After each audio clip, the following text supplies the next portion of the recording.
આપણો ભારત દેશ કે જે દાયકાઓ પહેલાં ખેતી ઉપર નિર્ભર હતો.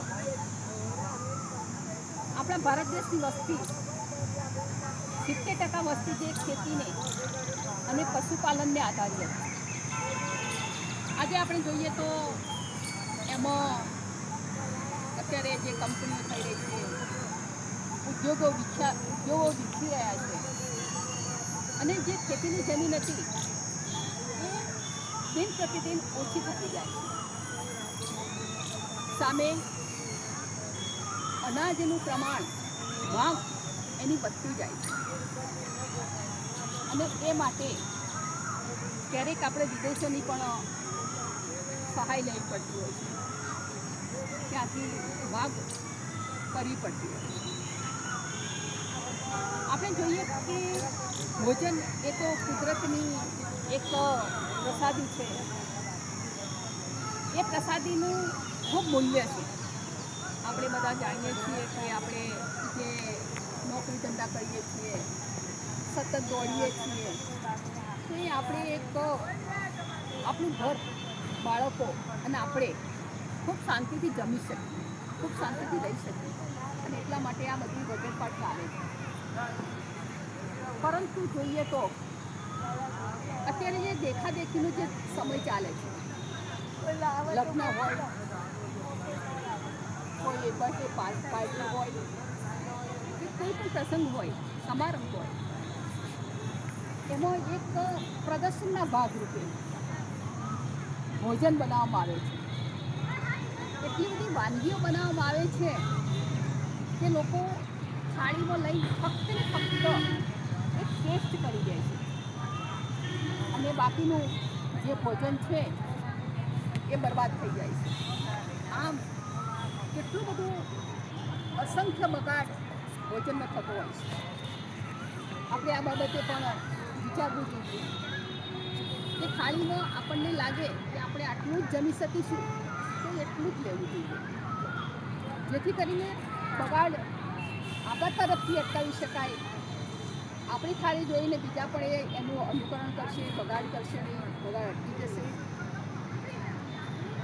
ઘણી વખતે ગૃહિણીને આપણે કહેવાય છે કે અન્નપૂર્ણા છે, એ લક્ષ્મી છે અને અન્નપૂર્ણાના ભાગરૂપે એ રસોડામાં રસોઈ બનાવે છે અને પોતાને ખબર છે કે મારા પરિવારને કેટલું ભોજન જોઈશે અને એ પ્રમાણે સમજણી અન્નપૂર્ણા શ્રી એ પ્રમાણે રસોઈ બનાવે છે. ઘણા લોકો અણઘડ રીતે રસોઈ બનાવી દેતા હોય છે. જે રસોઈ પરિવારને જમ્યા પછી પણ કેટલી બધી પડી રહી છે, એટલો બધો બગાડ થાય છે કે જેને ફેંકી દેવી પડતી હોય છે.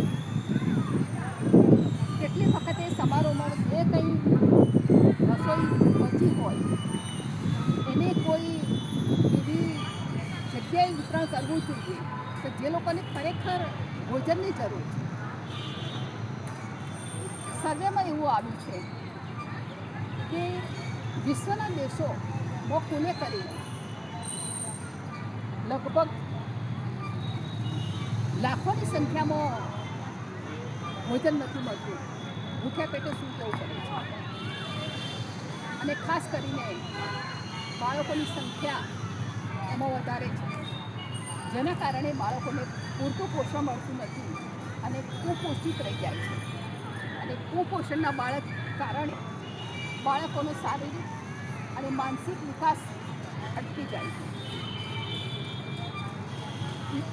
ઘણા દેશો, વિશ્વના દેશો એવા છે કે એમની રેસ્ટોરન્ટ ચાલે છે, એમાં જો કોઈ વ્યક્તિ